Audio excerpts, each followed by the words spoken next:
में आज विकसित भारत संकल्प यात्रा पहुंची है। यात्रा का बहुत बहुत स्वागत और अभिनंदन करता हूं। इस यात्रा के साथ सभी जितनी सरकार की योजनाएं हैं, उन योजनाओं से संबंधित सभी स्टॉल लगाए गए हैं और साथ में उन सभी विभागों के जो अधिकारी कर्मचारी, जो पूरी टीम है, वो भी इस यात्रा में साथ में चली हुई है।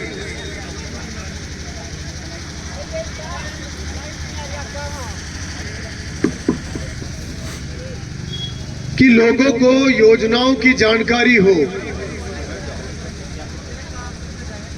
सरकार ने जितनी भी योजनाएं बनाई है समाज के हर वर्ग के लिए, चाहे वो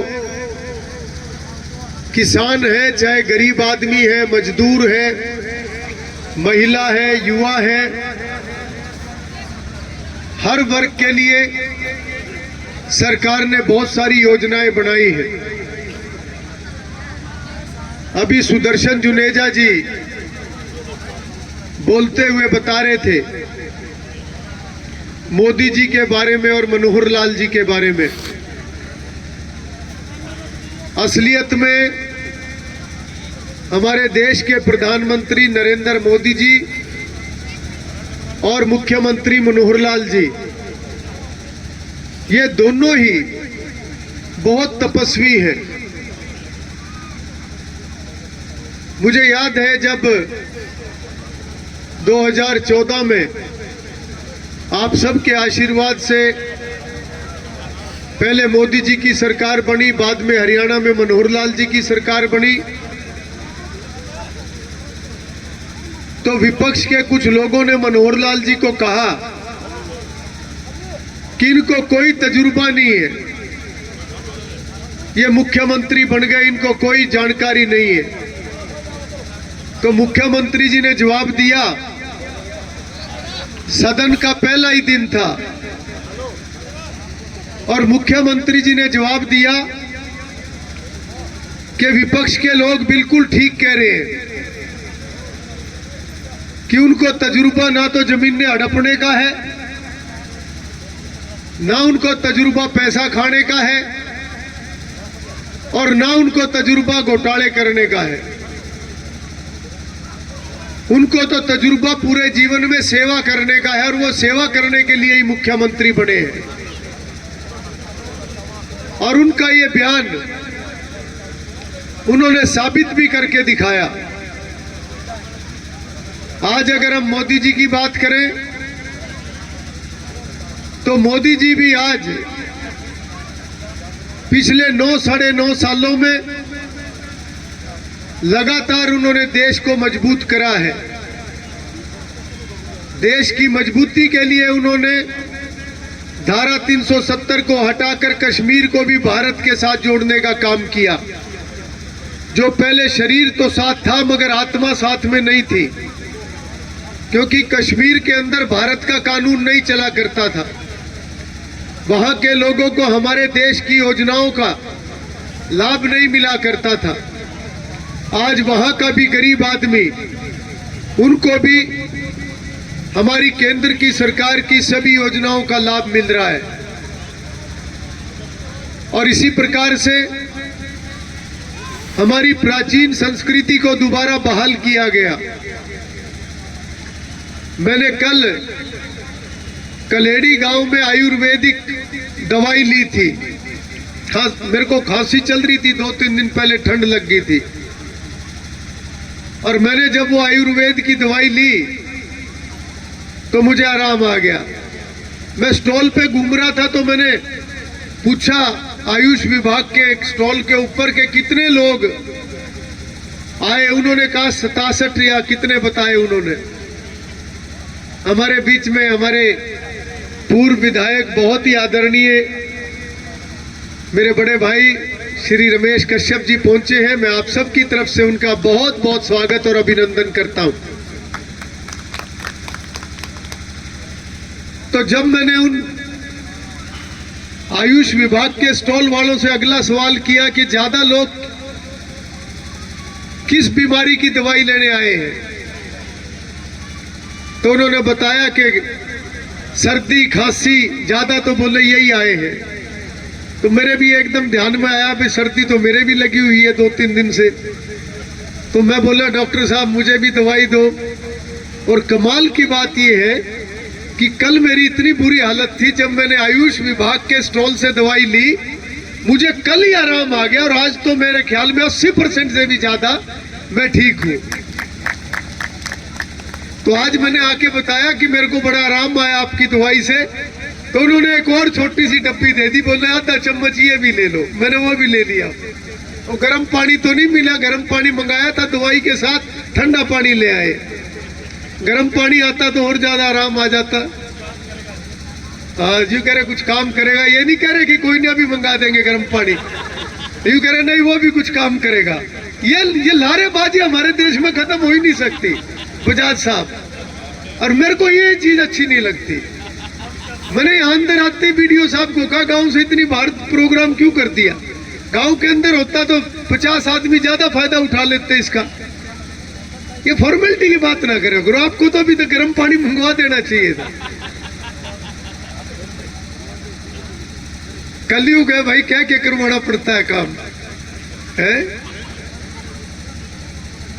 तो ये जो प्राचीन संस्कृति को दोबारा उभारा है ये वर्तमान सरकार ने, चाहे आयुर्वेद की बात है, चाहे आज सारी दुनिया में योग दिवस मनाया जाता है, या सारी दुनिया में आज गीता महोत्सव मनाया जाता है। और ये सारी चीजें कहीं ना कहीं खो गई थी। 1000 साल तक तो देश गुलाम रहा, पहले मुगलों का फिर अंग्रेजों का। उन्होंने देश को लूटा भी और हमारी प्राचीन संस्कृति को भी तहस नहस किया। आज हमारी वर्तमान सरकार उन सभी बातों को दोबारा बहाल करने का काम कर रही है, जो वास्तव में हमारी ताकत है। असलियत में ये हमारी ताकत है जिसको सारी दुनिया भी मानती है। इसी प्रकार से मोदी जी के राज में जगह जगह विकास के काम हो रहे हैं, घोटालों को खत्म करने का काम किया है, और गरीब लोगों के लिए, हर वर्ग के लिए योजनाएं बनाई जा रही है, और योजनाओं को घर घर तक पहुंचाने का प्रयास किया जा रहा है। और इस काम में हमारे प्रदेश के माननीय मुख्यमंत्री मनोहर लाल जी, वो भी उसी तरीके से लगे हुए हैं। 1 और 1 11, मोदी जी और मनोहर लाल जी दोनों। आज जो ये विकसित भारत संकल्प यात्रा जो गांव में आई है, ये हर गांव में जा रही है, ताकि जिस व्यक्ति को भी किसी योजना का लाभ नहीं मिला तो वो योजना का लाभ ले सके। अगर किसी को भी किसी योजना का लाभ लेने में कोई दिक्कत आ रही है, कोई कागजों में कमी है, तो उसको ठीक करवाए। और भी जितनी योजनाएं सरकार की है उनकी जानकारी ले, ताकि उन योजनाओं का वो लाभ उठा सके और जीवन की कुछ कठिनाइयों को कम कर सके। यह संकल्प नरेंद्र मोदी जी का और मुख्यमंत्री मनोहर लाल जी का है। आज हमारे इस कैंप में हमारे स्वास्थ्य विभाग के अधिकारी, हमारे डॉक्टर, पूरी टीम बैठी हुई है। आज आप जानते हैं कि जितने भी गरीब परिवार हैं उनका बीपीएल कार्ड हमारी सरकार ने बनाया है। जो पहले हरियाणा प्रदेश में 11 लाख बीपीएल कार्ड थे, आज 30 लाख से भी ज्यादा बीपीएल कार्ड है। आर्थिक आधार पर ये बीपीएल कार्ड बनाए गए हैं। जिस परिवार की भी आमदन 1,80,000 रुपए से कम, चाहे वो 36 बिरादरी में से किसी भी बिरादरी का हो, उन सब का बीपीएल कार्ड बनाने का काम हमारी सरकार ने किया है। और उन सब का आयुष्मान कार्ड सरकार बना रही है। पहले मोदी जी ने आयुष्मान कार्ड शुरू किया था, 5 लाख तक का मुफ्त इलाज। अब मनोहर लाल जी ने चिरायु के नाम से वही 5 लाख रुपए तक का जो मुफ्त इलाज है, अब चिरायु कार्ड देकर सभी उन परिवारों को देने का काम किया है। जो हमारा स्वास्थ्य विभाग यहाँ पर बैठा है, ये भी एक योजना हमारी हरियाणा सरकार की है कि साल में एक बार हर नागरिक का स्वास्थ्य का चेकअप होगा, ताकि उस चेकअप के माध्यम से ये पता चल जाए कि किस किस को क्या दिक्कत है, क्या बीमारी है। अगर कोई छोटी मोटी बीमारी है तो मौके के ऊपर ही उनका इलाज किया जाता है, उनको बताया जाता है। और अगर बीमारी कुछ ऐसे लक्षण अलग दिखाई देते हैं कि बीमारी कुछ और भी हो सकती है, तो उनको फिर अस्पताल में रेफर कर दिया जाता है कि बड़े अस्पताल में वो चाहे सीएचसी में जाएं या सिविल अस्पताल में जाएं, जाकर अपना पूरा चेकअप और अपना इलाज करवाएं। तो ये भी सुविधा सरकार ने की है, और इतनी गहराई से कभी किसी भी सरकार ने अपने समाज के लिए चिंता नहीं करी, गरीब आदमी के लिए, आम आदमी के लिए चिंता नहीं करी। आज भी मौके पर लगभग 70 के करीब, अभी जब मैं आया उस समय तक लोग आके उन्होंने चेकअप करवा लिया था, अभी और भी आगे होंगे।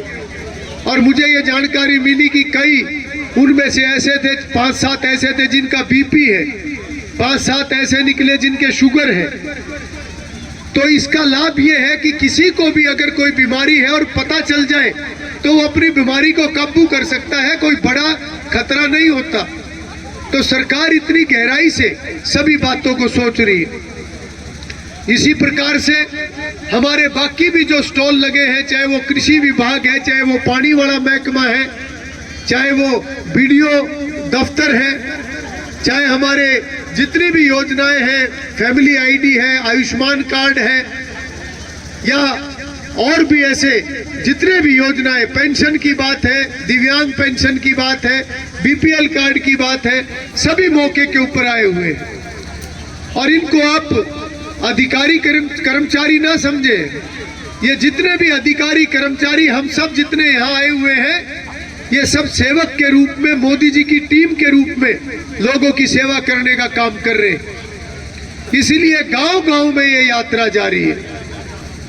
आप सब इस यात्रा का ज्यादा से ज्यादा लाभ उठाएं, ऐसा मेरा भी आप सभी से अनुरोध है। यहाँ पर हमारी बहनें बैठी हुई हैं जो कि सेल्फ हेल्प ग्रुप की महिलाएं हैं, आंगनवाड़ी की पूरी टीम यहाँ पर बैठी हुई है। हमारी सरकार ने महिलाओं के लिए, बच्चों के लिए भी बहुत सारी योजनाएं चलाई है। और जहाँ तक सेल्फ हेल्प ग्रुप की बात है, हमारी ऐसी सभी बहनों के लिए, माताओं के लिए जो भी स्वयं सहायता समूह के साथ जुड़ी हुई है, ताकि भविष्य में उनकी आमदन और ज्यादा बढ़े, उनके लिए भी काफी सारी स्कीमें बनाई है।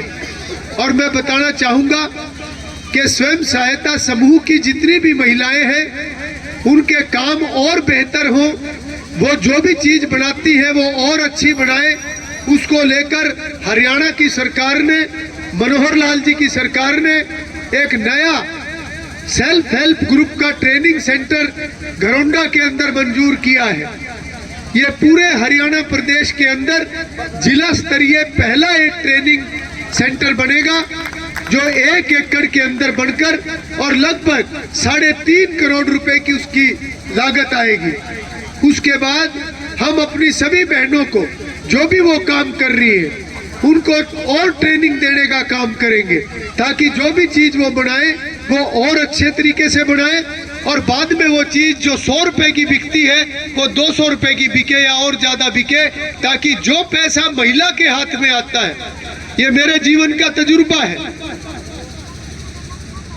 कि घर के अंदर जो आमदन आती है, अगर आमदन हाथ में आ गई चौधरी के, पता नहीं कहां खर्च कर देगा। मैं अपने घर से ही उदाहरण दे रहा हूं। और अगर घर की आमदन आ गई मातृशक्ति के हाथ में, हमारी माताओं के हाथ में, तो ये समझना कि वो 10 गुना ज्यादा बरकत होती है। जो हमारी माताओं के हाथ से जो खर्चा होता है, उसकी बरकत बहुत होती है, और एक एक पैसा सही तरीके से खर्च होता है बच्चों की तरक्की में, बच्चों की पढ़ाई में, उनके आगे बढ़ाने में। और बाकी तो कई तरीके से खर्च कर देते हैं जो दूसरे, ये बैठे चौधरी साहब ने टोपा लाए सारे के सारे। बात सही है गलत है सरपंच साहब? सही है। इसलिए महिलाओं को और मजबूत करना ये मोदी जी की, मनोहर लाल जी की सरकार की, हमारी सरकार की प्राथमिकता है। महिलाएं जितनी मजबूत होंगी समाज उतना मजबूत होगा, समाज जितना मजबूत होगा देश उतना मजबूत होगा। और ये संकल्प आज हमने लिया है, ये शपथ आज हमने ली है मोदी जी की, जो मोदी जी ने ली है, आज हम भी उसके साथ जुड़े हैं कि 2047 तक हम अपने देश को विकसित राष्ट्रों की सूची में शामिल करेंगे। उसके लिए हम सभी को ईमानदारी से अपना काम करना है, चाहे वो कोई भी है। कोई घर का काम कर रहा है वो भी मेहनत से करे, कोई बच्चों को पढ़ाने की बात है, बच्चों को की पढ़ाई के ऊपर हम पूरा ध्यान दें, और ना केवल पढ़ाई के ऊपर, बच्चों के संस्कारों के ऊपर जरूर ध्यान दें। बच्चों को ठीक और गलत का अंतर जरूर समझाने का काम करें, ताकि वो बड़े होकर घर को भी संभालें और समाज को भी मजबूत करें। और इसी प्रकार से हम जितने लोग जिम्मेवारी पर हैं, हम सबको भी ईमानदारी से, जब हम सब लोग इकट्ठे होकर ईमानदारी से काम करेंगे, निश्चित रूप से भारत दोबारा उन्हीं बुलंदियों पर पहुंचेगा जिसे पहले किसी समय में सोने की चिड़िया कहा करते थे। मैं नौजवान साथियों को कहना चाहूंगा कि आज 10वीं 12वीं या BA करने से केवल लाभ नहीं होगा। आज हम कई बार सोचते हैं कि रोजगार और ज्यादा बढ़ना चाहिए। रोजगार और नौकरी में अंतर समझने की जरूरत है। नौकरी तो किसी भी सरकार में 2 या 3% लोगों को मिल सकती है, इससे ज्यादा नहीं, क्योंकि अगर व्यवस्था के अंदर जितनी जगह है उतनी नौकरियां मिलेंगी। उसके अलावा तो रोजगार होता है, चाहे कोई प्राइवेट अपना काम करे या किसी और जगह कोई किसी भी प्रकार का कारोबार करे। कोई खेती के अंदर है तो खेती को भी कारोबार के रूप में ले। अगर हम रोजगार के हिसाब से अपने आप को तैयार करेंगे तब वास्तव में हम तरक्की कर सकते हैं, क्योंकि नौकरियां तो जितनी है वो सभी नौकरियां आज हमारी सरकार ईमानदारी से देने का काम कर रही है। जो आज हर नौकरी मेरिट के आधार पर दी जा रही है, और जिनको सरकारी नौकरी ना मिले, प्राइवेट सेक्टर में बड़ी भारी नौकरियां हैं, वहां भी नौकरियां मिलती है। और उसके अलावा सरकार आज लोन दे रही है नौजवानों को, ताकि वो लोन लेकर अपना काम आगे बढ़ा सके, और ना केवल खुद को बल्कि 5-5, 7-7 और लोगों को भी नौकरी दे सके। इस प्रकार से सरकार आज बहुत सी योजनाएं लेकर आई है। इसलिए मैं नौजवान साथियों को कहना चाहूंगा कि केवल 10वीं 12वीं और BA के भरोसे नहीं रहना है। कोई भी डिग्री आप करो, साथ के साथ कोई ऐसा स्किल का कोर्स जरूर करो, कोई ऐसी ट्रेनिंग जरूर लो जिसके माध्यम से आप अपना कोई और काम कर सको या आपको कहीं पर नौकरी मिल सके। मैं उदाहरण पिछले दिनों का देता हूं। एक कंपनी के एक डायरेक्टर थे, मेरा उनसे मिलना हुआ। मैंने उनसे पूछा कि आपकी कंपनी के अंदर कितने कर्मचारी हैं, तो उन्होंने बताया लगभग 250। तो मैंने पूछा उसमें से लोकल कितने हैं, तो उन्होंने कहा लोकल 50-60 के करीब है। बाकी कहाँ के? बोले बाकी काफी तो बाहर के भी हैं और कुछ रले मिले भी हैं जो कई दूसरे जिले से आ गए या इस तरीके से। मैंने कहा क्या कारण है, लोकल को क्यों ज्यादा नौकरी नहीं देते आप? बोले हम देना चाहते हैं, मगर हमें ऐसे नौजवान नहीं मिलते जिन्होंने कोई कोर्स कर रखा हो, कोई ट्रेनिंग ले रखी हो। वो 10वीं 12वीं का सर्टिफिकेट लेके आते हैं जिसका कोई बहुत ज्यादा काम नहीं होता। आज मोदी जी की सरकार स्किल डेवलपमेंट के बहुत सारे कोर्स इसको बढ़ाने का काम कर रही है। नौजवानों को ऐसे स्किल डेवलपमेंट के कोर्स करने की जरूरत है ताकि उनको कंपनियों के अंदर नौकरियां मिल सके। और इसके साथ साथ सतीश बजाज जी ने अभी बहुत सारे विकास के कार्यों की चर्चा की। ये जितने भी काम हुए ये हमारी जिम्मेवारी है। जितने काम हो गए अभी और भी बहुत काम करने की जरूरत है, क्योंकि अभी जो कोरोना काल हमारे इस कार्यकाल में आया, इस कोरोना काल के कारण से विकास के बहुत सारे काम रुक गए। 2-2.5 साल हमारे बिल्कुल जीरो हो गए, चाहे वो कोरोना काल की वजह से या उसके बाद के जो हालात बने। इस बार के हालात बड़े अलग प्रकार के रहे, उसमें कामों का बहुत नुकसान हुआ। मगर मैं आपको यकीन दिलाता हूं कि ये बाकी बचे हुए कामों को भी आगे बढ़ाया जाएगा। जितनी भी डिमांड गांव की है या आसपास के इलाके की है, वो सभी योजना के अंदर डली हुई है। अभी भी आप कोई और नया काम दोगे तो वो भी मुख्यमंत्री जी के पास पहुंचाकर उसको योजना के अंदर डलवाने का काम किया जाएगा।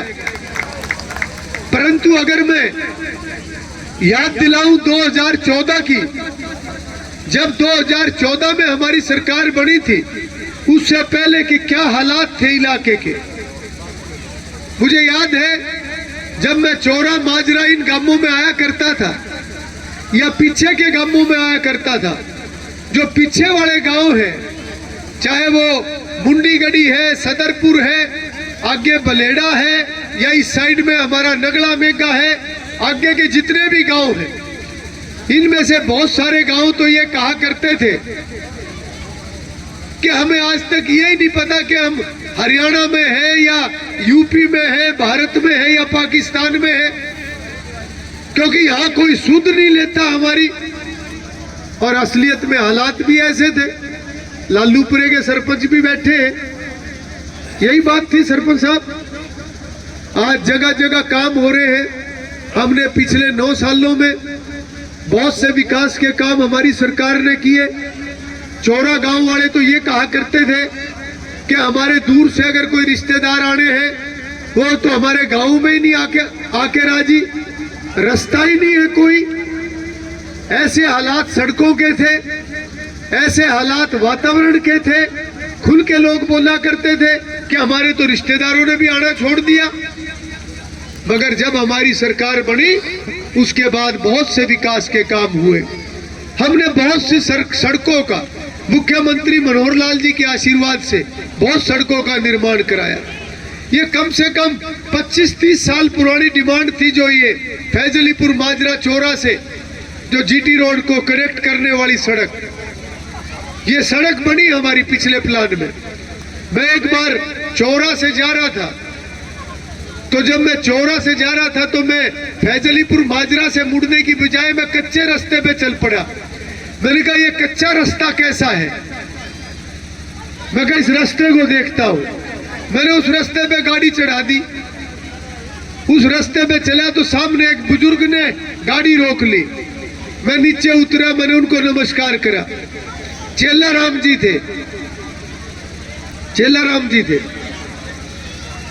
तो जब मैं गाड़ी में से उतर के उनको मिला तो वो कहने लगे, बेटा ये कच्चा टुकड़ा रह गया थोड़ा सा, वो तो बहुत बढ़िया बन गई सड़क, ये छोटा टुकड़ा रह गया, इसको भी बनवा देना। मैंने कहा जी इसको भी बनवाऊंगा। और मैं हंस पड़ा। मैं कहा आज मैं ये कच्चा रास्ता देखने के लिए गाड़ी उतारी थी इसमें, वरना तो पक्के रास्ते से जाना था। तो मैं अक्सर जब भी मैं हल्के में चलता हूं और अगर मेरे पास समय है तो मैं किसी एक कच्चे रास्ते पे गाड़ी उतार लेता हूं कि देखूंगा ये रास्ता कहां तक जाएगा, कौन सा रास्ता है, नोट करो इसको, योजना में डालो। तो खैर वो जो हमारे बुजुर्गों ने आदेश करा था वो सड़क भी उसके बाद बनी। और इसी प्रकार से हम थोड़ा सा आगे जाएं तो कितनी सड़कें, अगर हम अपने इस 10 किलोमीटर के दायरे में ही देखें तो कम से कम 15 से 16 सड़क तो ही नहीं 10 किलोमीटर के अंदर ही है जमुना की बेल्ट में। तो इन सारे कामों को करने से हमारे लोगों को सुविधा हुई है। ऐसे ही हमने हर गांव का विकास करने का काम किया। उसके बाद हमने कुछ बड़े काम भी हमने करवाए। मुख्यमंत्री जी के आशीर्वाद से आज आपकी विधानसभा में मेडिकल यूनिवर्सिटी बनने लग रही है। आने वाले 10-15 सालों के बाद, हालांकि वो शुरू तो इसी साल हो जाएगी, शुरू हो भी गई, क्लासें भी लगनी शुरू हो गई, मगर उसमें और कई अस्पताल इस साल में शुरू हो जाएंगे। मगर आने वाले 10-15 सालों में ये एक बहुत बड़ा शहर बन जाएगा और पूरे हमारे उत्तरी हरियाणा को और हमारे इलाके को खास तौर पर बड़ा भारी लाभ होगा।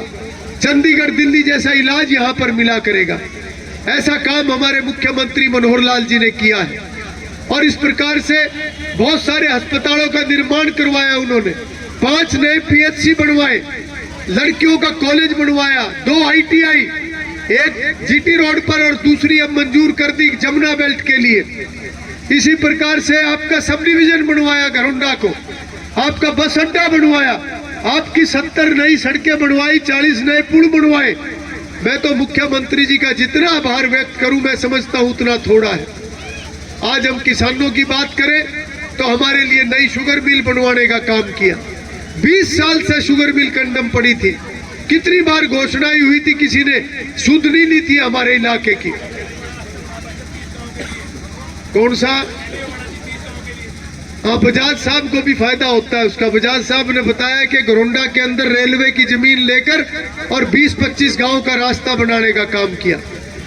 देखो, हमारी जो सरकार है, जो मोदी जी की सरकार है, ये सरकार, मनोहर लाल जी की सरकार, ये लोगों की समस्या का समाधान करने वाली सरकार है।